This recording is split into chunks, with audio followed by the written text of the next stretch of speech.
Hello, is this Jennifer's mother? Yes.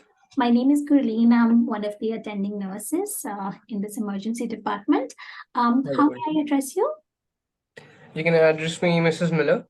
Okay, Mrs. Miller.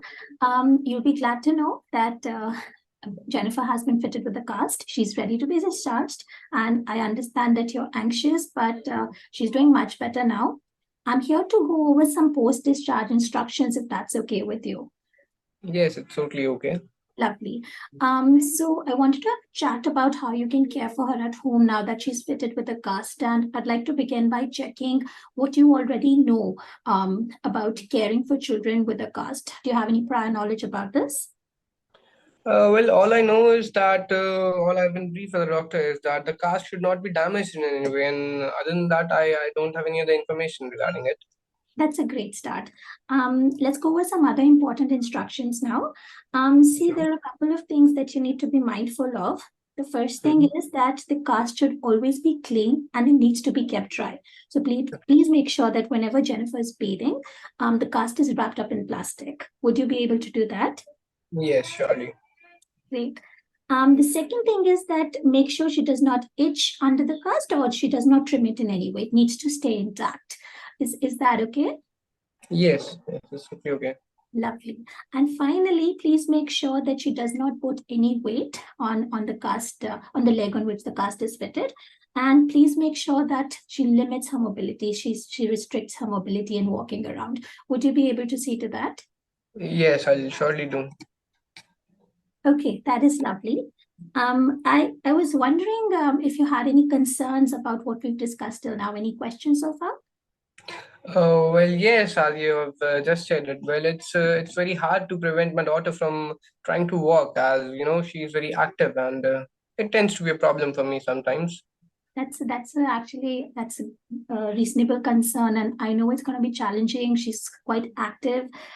So the first thing is that since the cast is in an upright position, so she'll naturally resort to crawling, right? But I have a couple of suggestions I think that would be beneficial for you to care for her. First, I would suggest that you engage her in activities that restrict her mobility. For instance, make sure that she's on the floor so that there aren't any accidental movements that disrupt healing or damage the cast in any way. Second, you could read to her and play with her and make sure the activities does not require her to move around. What are your thoughts about this? Do you think you'd be able to do this? Yeah, surely I'll be able to do it. That is great. Also, please make sure that she's always in a pram when outdoors. Would you be able to see to that as well? Yeah, surely I'll do. Fantastic.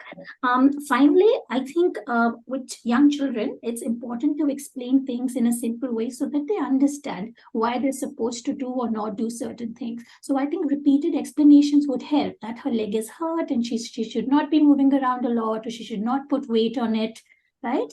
So I think Yes. that would help. What are your thoughts of this? Yeah, surely I'll try my best with it. I'm glad to hear that. So, Mrs. Miller, do you have any questions or concerns that you would like to share with me? Well, yes. Are there any other symptoms that I need to be vigilant about, or I need to watch out for in terms of her recovery?